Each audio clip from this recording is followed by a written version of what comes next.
Welcome to Frequency, the New Currency, the podcast where we go inward to change everything. I'm your host, Melissa Watts, founder of Enlightened Pathways Healing Center.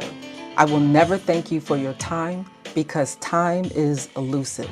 Instead, I thank you deeply for your attention because where attention goes, energy flows. And the fact that your attention is here right now with me tells me your frequency is already shifting. Frequency is the channel you are tuned into. Currency is what flows to you as a result. Now, let's go in. Welcome to Frequency, the New Currency. We are in a time of massive energetic shifts, and most people are trying to navigate those shifts with outdated tools. This show is about learning to tune into your personal internal frequency. Your attention is the most valuable asset, not your time, not your money, not even your hustle. Where your frequency goes, your life flows. And that is what we are here to explore.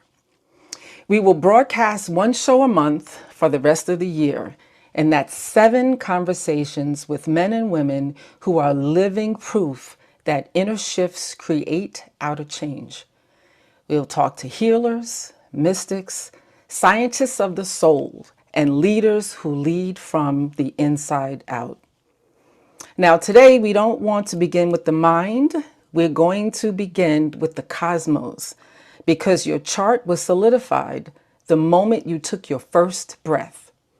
If you want to understand your frequency, let's start with the universal blueprint according to the stars.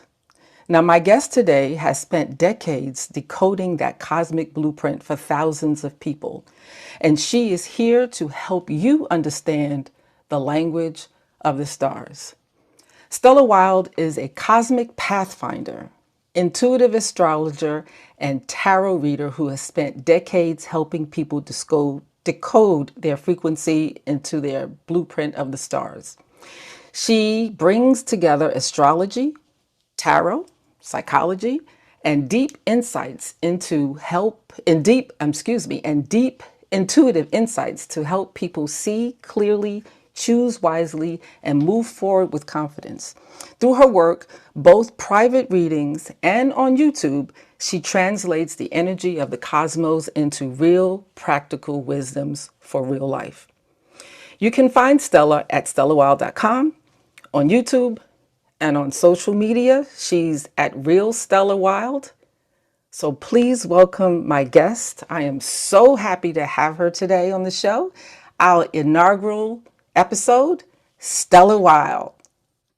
Hey, Melissa, thank you so much. I am so honored for the inaugural episode and for your kind invitation for talking about our cosmic frequency. I'm so excited. I'm just so excited to be here. You know, we've worked together a little bit in the past, and you've not only helped guide me and some things through my journey, but also some people who are really true and dear and near to me. So I am thankful for that, and so thankful to have you here today. Now, before we jump in, just for those who are listening who may not know when we talk about this thing called chart, in a natal chart, some may know it as. Can you just give our audience and just talk a little bit about what is a chart? Because now we're going to go into this whole frequency and blueprint. So let's start from the beginning. What is a chart?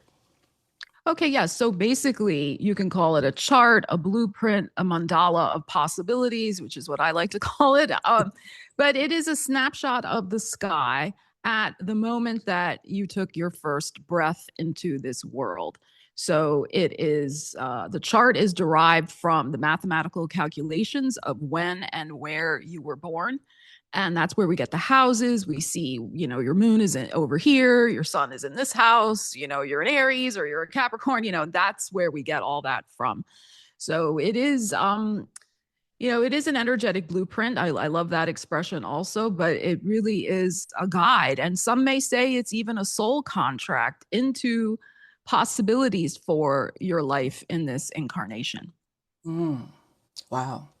Wow. So tell us, astrology found you first. Yeah. So take us back to the moment that the stars actually stopped being a subject and sort of became this second language for you, and now that you're so fluent in it. So tell us about that.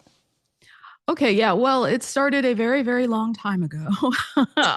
When I was, yeah, a long time ago now. When I was 12, and this is how I got introduced to astrology. We were studying Greek mythology, and I Mhm. realized, like, in seventh grade, I realized there can be maybe other ways to interpret Greek mythology in terms of its connection with astrology. But this is how I came to it, so I can only speak to my own experience. Mhm.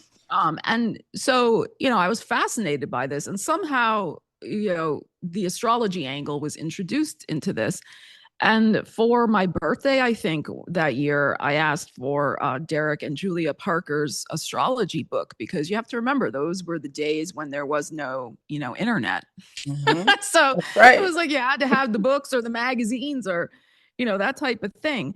And that was, adolescence, right? 12 years old. A very sensitive time. Right. And really, I was dealing with so much in my personal life at age 12. Mhm. I just a year before my mother had given birth to my sister. There was no one in between. Mm. I had been suddenly thrust into this role of child caretaker that I didn't really want. Cleaning the house, like doing all this stuff. I had a very challenging relationship with my mother, and I really wanted to kind of understand what the heck was going on because Mhm. it just didn't seem like that's how it should be. I was trying to understand. I mean, I have a Scorpio moon, so I'm always going to ask why. Why? Mhm. Why? And I'm going to psychoanalyze it. That's just, my nature. Mhm. So I asked for this book because I figured, well, maybe astrology has an answer. And so I started getting into that. I started seeing, oh, yeah, okay, so this is this. And oh, all right, now I Mhm. see why maybe. Of course, I was only Mhm. 12. So, Right. I was putting the pieces together a little bit at a time. And then it just kept growing. Like I was reading back then, of course, newspapers delivered to the house. So I was reading the astrology column in the newspaper every day, which at the Mhm. time was written by Sydney Omar. And I remember reading it and getting like upset with him sometimes because what he said was going to happen didn't happen to me, in fact, I that remember day those days. at Yep. school. But then it kept growing. And then when I finally got my own part-time job and I was making my own money a little bit, I started buying American Astrology magazine. And Mhm. then I think Dell horoscopes came along later. And of course, there was Yes, I remember Cosmopolitan. now. Yeah. Yeah, yeah. Cosmopolitan magazine at the time also every year put out their own special insert of an astrology guide for the year ahead. And, me and my friends, we were so boy crazy in junior high and high school that we were like, okay, find out who that kid is. What is his sign? So Sebastian, he's a Scorpio. Oh, that's why he's trying to flirt with everybody and do whatever, right?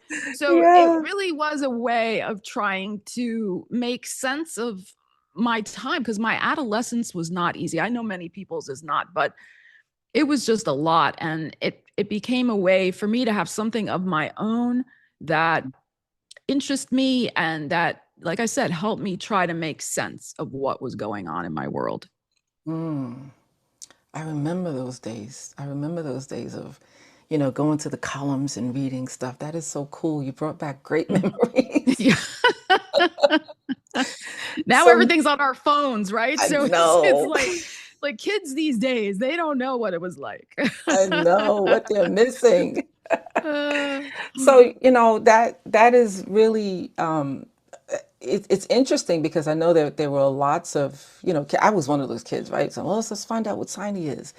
But you've taken it to the next level. I mean, now it's a profession. Now it is something that you not mhm, only did for yourself, but mhm, you now do to help others. So mhm, now, so you sort of read the architecture of a soul through the natal chart. You can actually see that frequency, that energy, and mhm, have done this for thousands of charts and thousands of people. When you're looking at someone's chart and you're looking at what we're calling, right, frequency through that lens, mhm. What does it feel like for you? What do you experience? Like when you look at a chart, how does it jump out at you? How do you read it? What does it feel like? Does it affect you physically in your body? And how do you go about seeing that frequency in a chart of someone else when you're going to help them?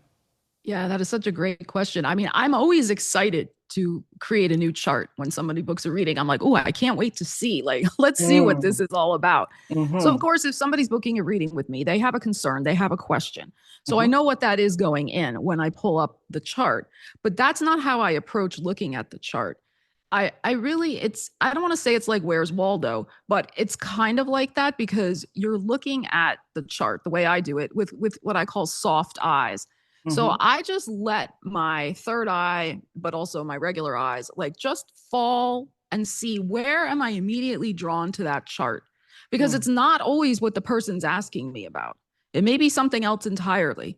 And Mm. so I kind of start there and I look at, well, why was I drawn to that aspect first or that placement? What's going on with that?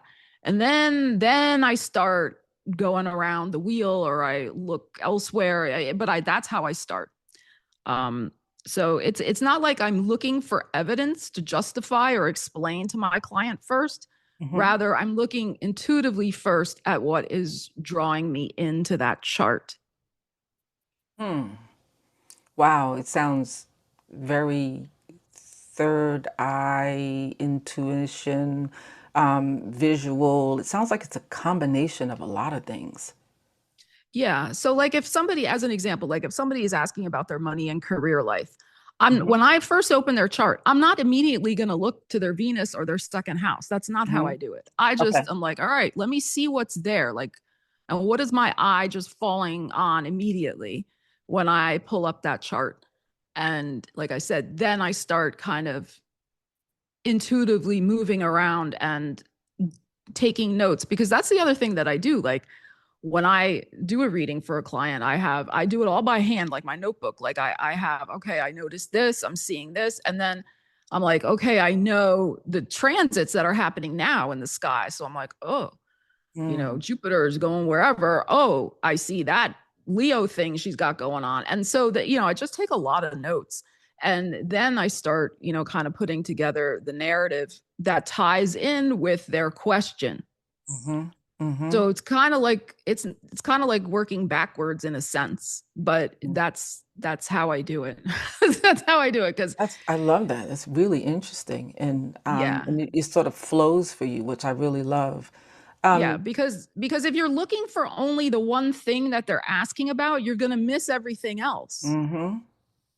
So that might be relevant in other words. Right. So would you say, just your opinion that I remember growing up, right? My dad used to say, every man he believes should go into the military just for, a year or two so that they can, men you to understand responsibility, you need to understand how to, take care of themselves and be aware and all that kind of stuff. He may have a different opinion now, but that was just a thing. And so, would you say that as we look at frequency, as we look at empowerment, really what this show is really about is really becoming aware and understanding those energies. Would you say that it is important for each person to really understand the basics of their chart? Yes, I would say that. Um, well, yes, because that's a basic self-knowledge, I think, right? Mm-hmm. And we should have that. But the thing that can happen is that a lot of times, not everyone, but sometimes people run away from themselves, right? Oh yeah. They don't want to know themselves for whatever reasons because of Right. unhealed trauma. We're not blaming or shaming anyone, but there's reasons, right? There that Right. can be. Um, but astrology is a good way to kind of start getting into that. But sometimes people, I think, hit a surface level because they might be afraid to go deeper. They might be afraid to get to know themselves more because that will reveal where they need to take responsibility, where they need to maybe Mm-hmm. heal some trauma because God, we all have it, Mm-hmm. or Mm-hmm. they need to address some other things going on. Um, but I feel if you don't, knowledge is power. And So if you are armed with knowledge of your chart, then you're an empowered person. Even Mhm. if you only get to like a basic surface level, let's just say, that's Right, still more knowledge and more power than you had before. right, So, right. I would agree with that, as being an avid person who has, dipped and dabbled into astrology, nowhere mhm, near being a professional, but there are definitely certain things and aspects that I've found very early on in my life about me that is like, okay, yeah, it's that moon in the second house. I get it. mhm, you know mhm, so it's definitely, I would definitely agree with you. But that said, we're talking about the chart as being this blueprint, right? And some people may think, oh, well, it's a blueprint, and that means that I'm stuck. If I have bad aspects or good aspects or challenging aspects, then that means that there's nothing I mhm, can do about it. So do I just sit and just sort of let life lead? Or, do I have free will? How do you help people within the blueprint that they have, which is, a stamp, and the free will to be able to understand that you may have these things, but there are these challenges or these aspects or even gifts, but there's still, you are still in control of the decisions and the choices that you make. And before you answer, that I just want to say that I've followed you on YouTube for years. And it's one thing that I've always respected and loved about what you say.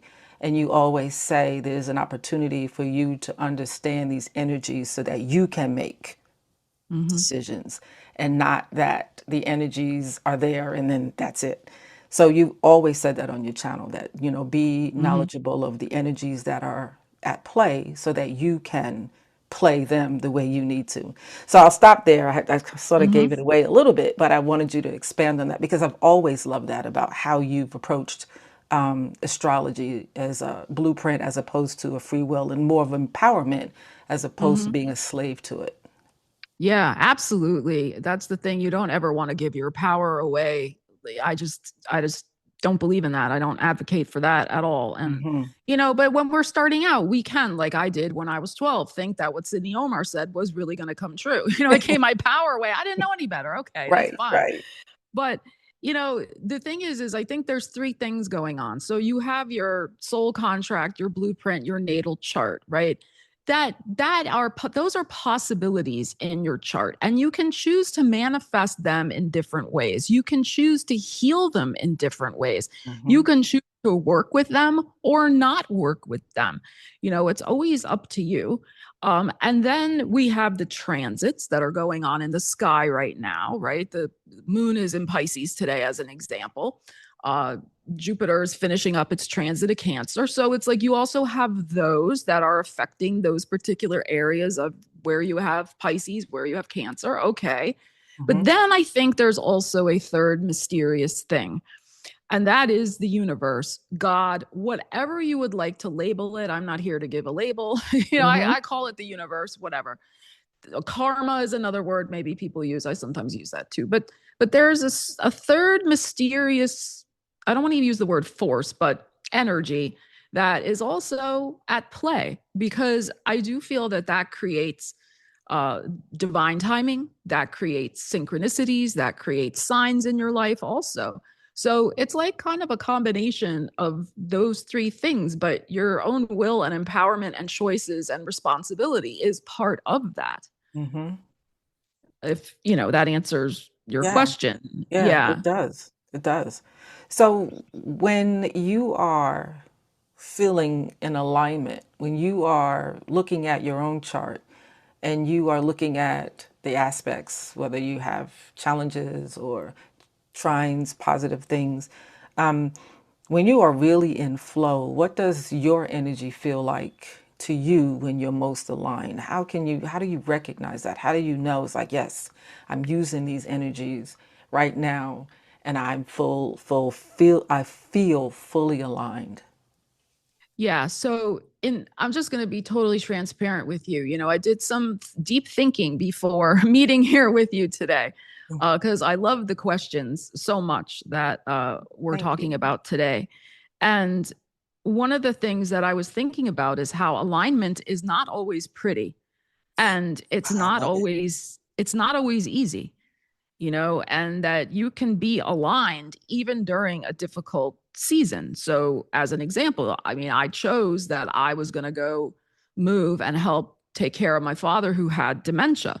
That Mm. was a very difficult season with Saturn transiting on conjunct my Venus, right? So it was like an awareness. I made that choice, and it Mhm. was a hard. Saturn's always about burdens, right? And on my Venus, in my Pisces energy, so sacrifice and service through restriction, delay, but it was a choice, that commitment to an Mhm. authority figure or an elder, Saturn, my father.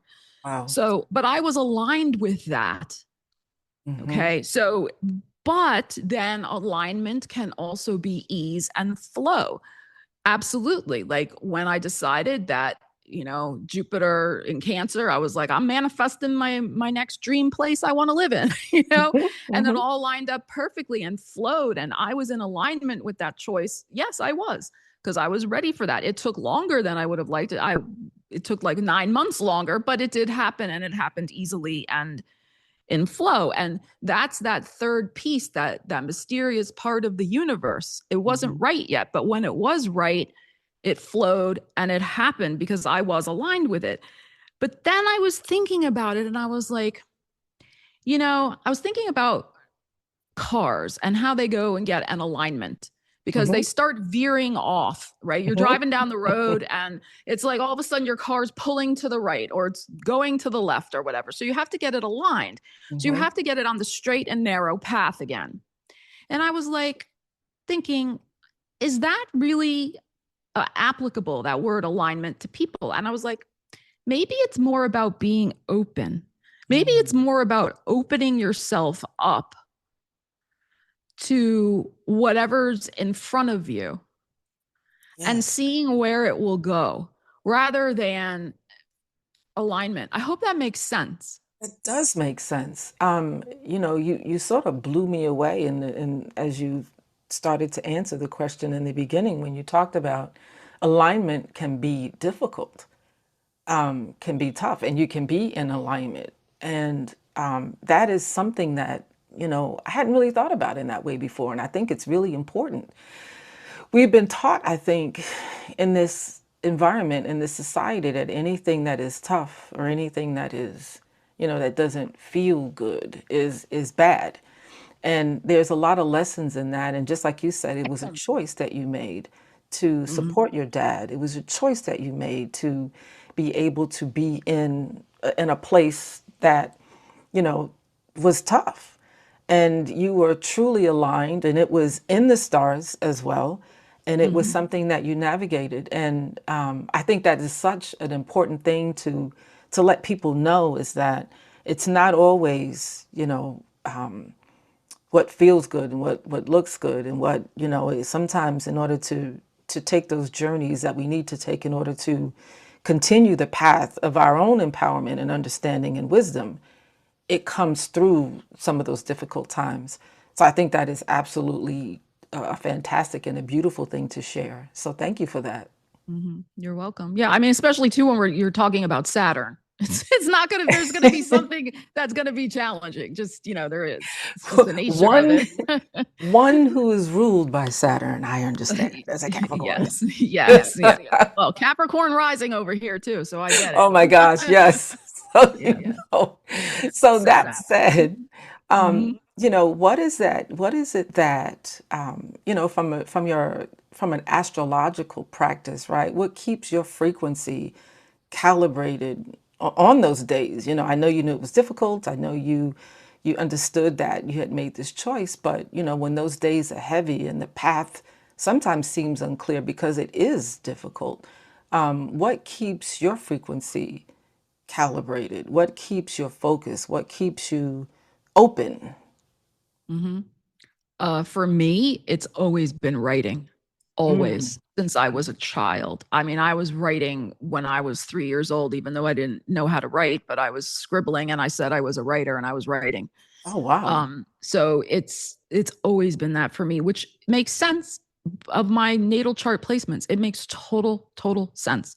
So what I would say to people is like, when they're having these times and they kind of want to stay open and whatever, find the thing that brings you that joy. A lot of times it goes back to your childhood, that thing Mm-hmm. that you really, really loved. Mm-hmm. But and that's going to be different for everybody depending on their natal chart placements. But I would say, where is your sun and what house is it in? Because the sun is your energy source. So to keep your energy source firing online and alive, so to speak, Mm-hmm. energized as best it can be under stressful times, Mm-hmm. do that which your sun is born to be doing. And that's in your Mm. chart. Mine is in the third house of writing and communication. So Wow. that's what I do. I journal. Um, you know, I was doing that this morning with the cat on the balcony. I was journaling and, writing poetry, writing whatever I'm writing, memoir. I love writing memoir pieces and essays and stuff like that. So that's always been the thing for me. That's so cool. Um, I love that. So, could you just break down a natal chart and sort of the structure of it, just really quickly, just briefly? Mm-hmm. Because when you talk about the sun in the third house, I want Mm-hmm. people to really, and there's a lot of people who may understand, but then there's some Mm-hmm. people who may Sure. not. Mm-hmm. So if you could just sort of break, like my son is in the 12th house. So, Mm-hmm. that means something, and someone else's son. And so if you could sort of break down Mm-hmm. what the structure of a natal chart for folks Mm-hmm. listening, that would be great. Absolutely. So the first house is based on your rising sign, and that is tied in with the time you were born and the place. So you have to, calculate that. And there's online tools that can do that for you for free. Hmm. So your first house is really kind of it's your physical body. It's how other people experience you. It's kind of the clothes you wear to the party. Yeah. It's the What's the first difference? impression that people have of you, so to speak. Right. And then you have your sun, of course, which is influenced by the season you were born, like, the month, the day. And let me just also say, there's no such thing as being born on a cusp. So, like, you can be born in the last breath of Gemini, okay, but you're still a Still Gemini. You may Gemini. be Yeah. born on June 21st, like my sister, and you're at the very last moment of Gemini. She's still a Gemini. She's a Gemini, trust me. Hmm. Um, Good to but know. yeah, so there's your sun placement, and that is your life force energy. That is what brings you joy, fires you up. And some say, and I kind of agree with this, is really one of the keys to your, maybe I don't want to say ultimate soul contract, but one of the key reasons you've incarnated. It's Hmm. it's the house placement and the sun. Mm. So there's that, and personal goals, and things like that. And then there's your moon, which is about your inner world and your home. And also, well, let me back up. The sun is usually in relation to the father, and then the moon is really in relation to the mother. Okay. Home, nurturing your inner world, what you need to feel emotionally secure, stable, happy. um Kind of what feeds you, for good or ill, Hmm. sometimes with the Hmm. moon, and it can be a source also of your intuition, although the sun can be as well. um but yeah, that's kind of your big three in a nutshell. Okay. And then we talk about the houses. How many houses Mhm. do we have? Yes, so there are 12 houses, and they all deal with different areas of life. And then what's interesting too is that, again, depending on where in the world you were born and what time, your houses can be larger or smaller. I use the unequal house system when I create charts. So Hmm. I've seen people, like, for example, who are born closer to like the North Pole, and some of them have very, like, tiny houses, like they're barely like 10 degrees, because there's 30 degrees in each house. And Hmm. then they may have other houses in their chart that are like much larger. It's very interesting. It really, that's kind of astro nerdy there, but but yes. So you have 12 houses. Each house is 30 degrees, and then your planets are gonna, and asteroids and fixed stars and all that kind of stuff, is they're gonna end up somewhere in those 12 houses. And that the way that they end up in those houses, the degrees, the Mm-hmm. placements, Mm-hmm. and the blueprint that we've been talking about is the snapshot when you're Mm-hmm. born, when you take that Yes. first breath into this physical realm. That Yes. is your blueprint, and that is what we are talking about.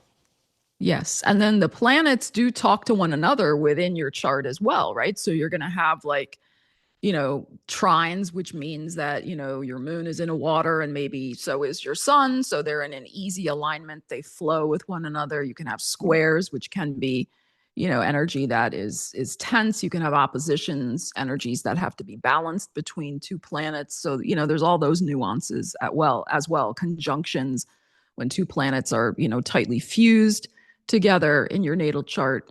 So, yeah, there's, all those nuances as well.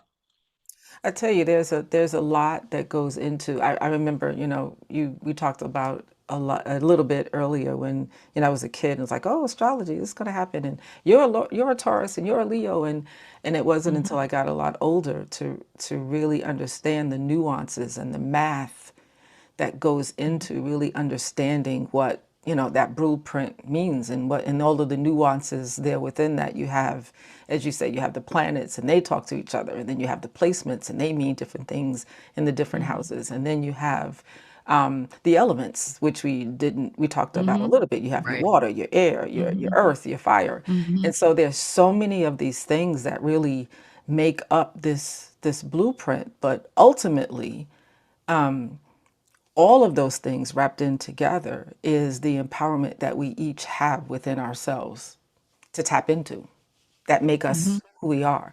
And I think that that's so, it's just so important, and it's just so delicate at how things just flow together to make up this wonderful thing that we are calling frequency. Mhm. Yeah, absolutely. So with that said, you know, what has following the stars and the astrological energies cost you and what has it required of you for you to be able to have such a language and an understanding of the stars? And, have you had to really, lose some things or sacrifice some things or let some things go in order to be able to fully embrace this gift that you have? And if so, what was it? What was the outcome of that currency now that's showing up today in your life to follow that path? Um, well, one of the things that I'm really heartened to see is that there is much more of an acceptance of astrology now than there has ever been, I think. Very Even true. when I was growing up in the 70s and 80s, like it was still like fringe. I mean, it was popular-ish. You had some, Linda Goodman books that came out, Hmm. that she kind of really popularized and brought astrology to the forefront again, the Sydney Omars, as I was talking about, and other people. But I mean, the resurgence now is just so fabulous Yeah. that, I read something somewhere about like Gen Z or something like 50 or 60% of them believe in astrology now. I was like, yes, I love that. Hmm. Um, and I remember I went into Starbucks, oh, excuse me, another coffee shop one day. It wasn't a Starbucks. I like to be factual. And there was this guy, the barista, he was so nice. And I overheard him talking to somebody about how it was his birthday. And I'm like, oh, you're a Libra. And without missing a beat, he said to me, oh, yes, I'm a Libra and I am a Libra rising and I have a Sagittarius moon. And Oh, wow. I died laughing. I said, well, that's why you're so sociable and pleasant and you call everybody my friend. Like I gave him a huge tip because he was so sweet, but he was living his astrology, that Wow. Libra, like, and the Sagittarius moon friendliness in his third house of communication. Like everybody was his friend. He was glorious. Oh, And wow. so I love that because that hasn't always been the thing. And Mhm. I'm I mean, not from my friends, but I think there has been some side eye Mhm. Mhm. you know when you say, well, yeah, I'm an astrologer, or I'm into this or that, or even with the tarot as well. And I just, I wouldn't say that that cost me, but I would just say that, it's unfortunate that, that's the case. And I just say to myself, well, those are not my people then. Right. That's just not, those are not my people. Right. Um, so, so I don't really feel that it cost me. It's really given me a lot, honestly. It's given me like a whole language, a perspective, a way of looking at the world. Because yeah, I can't not see the world without wearing my astrological lenses. Mm-hmm.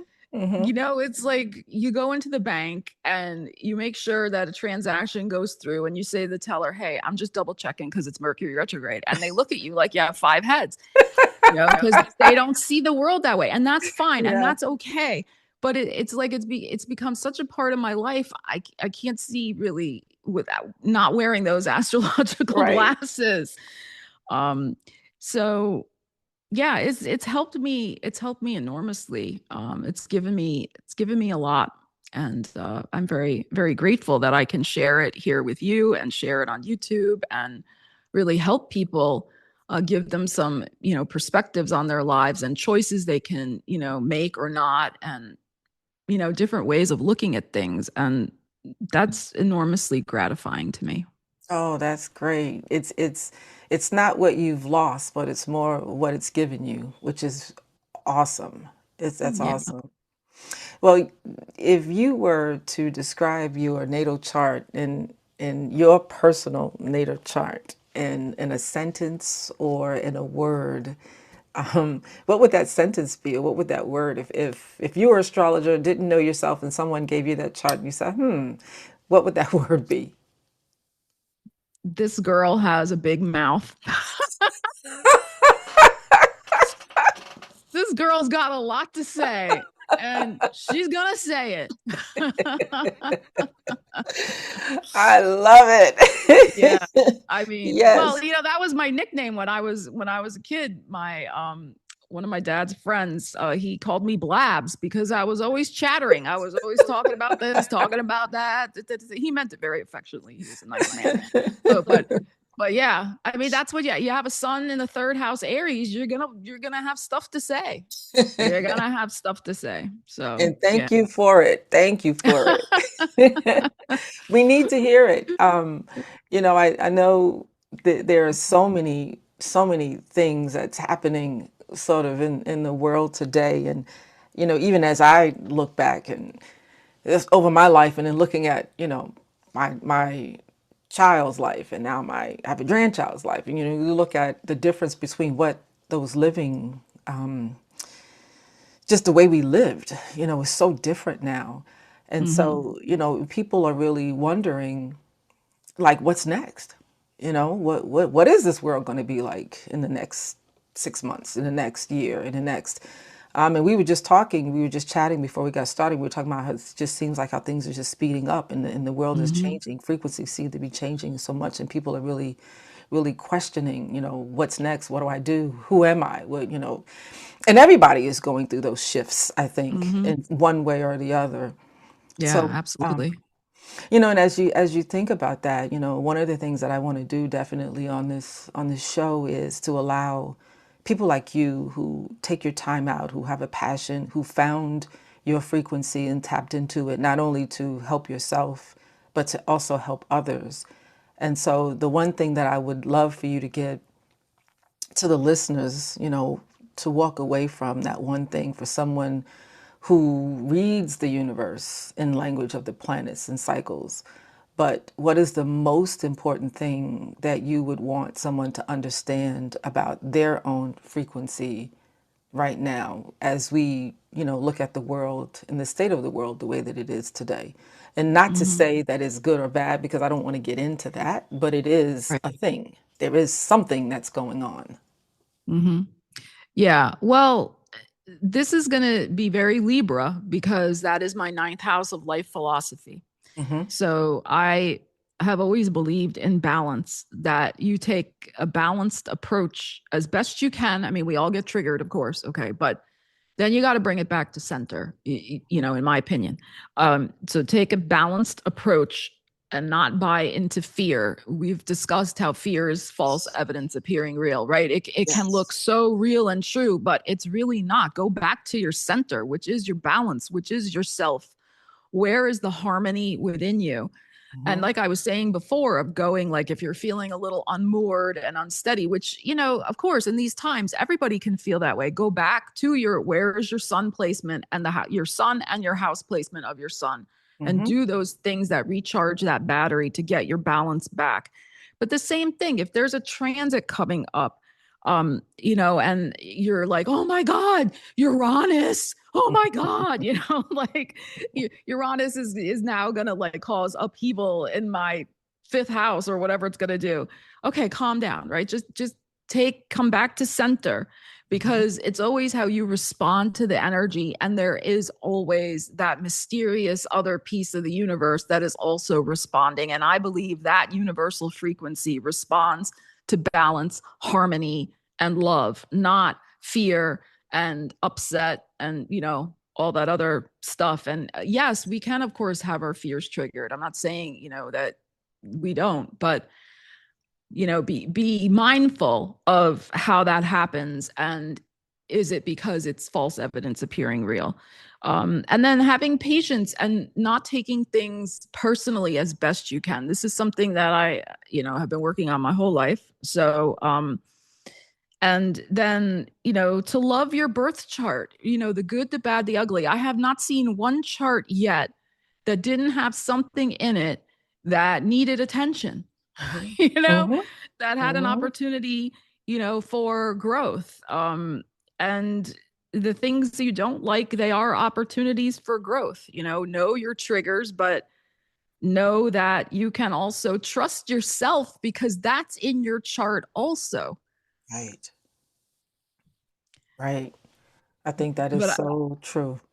yeah, but I would say the balance, that is the key. Whatever can bring you back to center as naturally as possible, because like I said, I think for everybody it's going to be different.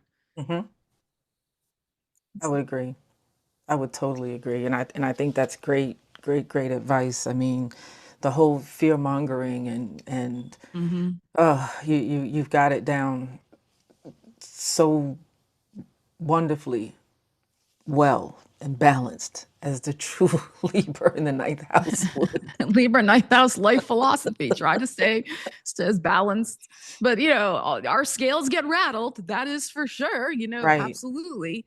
right. Um, but like I said, when you can return and restore yourself back to center, naturally. In other words, you're not fighting against your chart. Like I said, my natural inclination is to go journal. That's not for everybody. Hmm. Maybe somebody else needs to go take a kickboxing class at the gym and work it out that way. Or somebody with a 12th house sun needs to spend time alone with their own spirituality, and maybe listening to calming spiritual music, or, Hmm. talking to their ancestors on the other side, or whatever. Like it's going to be different.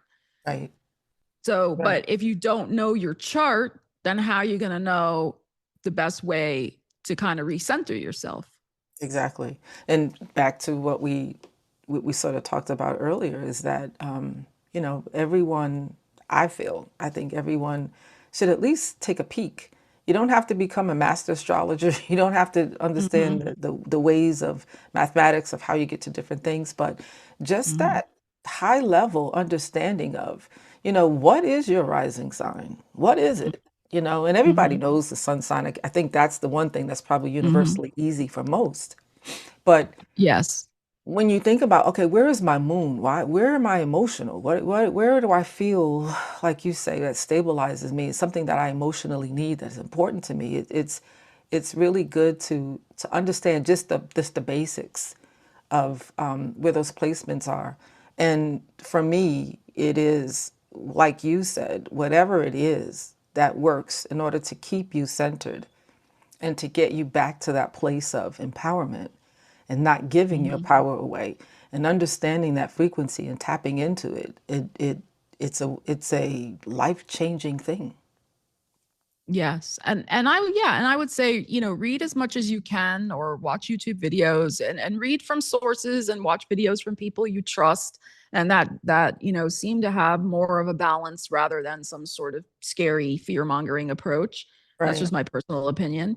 And then right. also too, if you decide that you're going to get an astrological reading, that you find an astrologer who you really vibe with and who is going to take an approach, and you'd have to read their website and whatever, Mhm. to, I guess, to figure this out, or have a conversation with them, but that is not going to feed fear and doom in your own chart as they Mhm. interpret it to you also.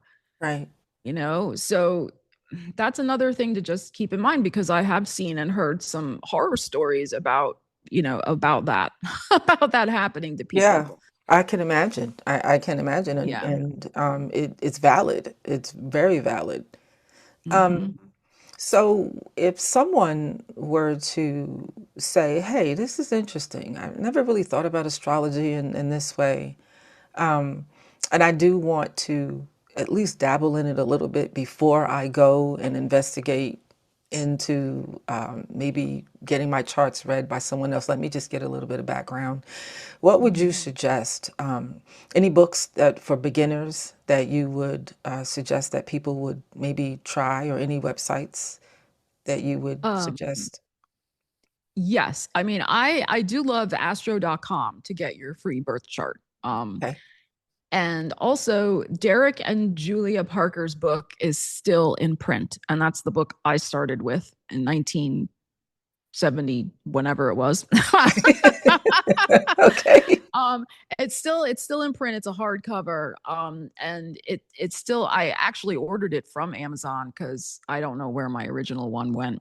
Hmm. And it's everything as I remember it. And I think maybe they added a little more too, so that's a great beginner, easy, friendly way to start getting into some stuff. um Let me think.